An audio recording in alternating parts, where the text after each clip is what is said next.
Dakizuenez, Muretatorre dorretzea euskararen egoitza bihurtu nahi dugu, euskaltegia bertara ekarriz. Guretzat funtsezko pausua da, gure hizkuntza eta kulturari merezi dauen lekua emateko, eta euskara etorkizuneko belaunaldietan loratzen jarraituko dabela ziurtatzeko. Hoy damos por concluida la obra de rehabilitación del edificio Muretatorre, un proyecto que representa nuestro compromiso con la recuperación y la revitalización de nuestro patrimonio arquitectónico y cultural. Euskaltegia Muretatorrera leku aldatzea pausu estrategikoa eta beharrezkoa da gure herriarentzat funtsezkoa den zerbitzuari ikusgarritasuna eta irisgarritasuna emoteko. Ekimen honegaz, Durango euskaldunagoa, inklusiboagoa eta parte hartzaileagoa izateko konpromisoa berresten dugu.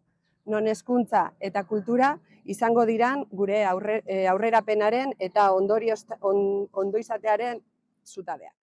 Proiektu honegaz beraz, Durango euskaldunago eta parte hartzaileago baten ikuspegia berresten dugu. Non hezkuntza, hizkuntza eta kultura funtsezko zutabeak izango diren gure herriaren aurrerapenerako.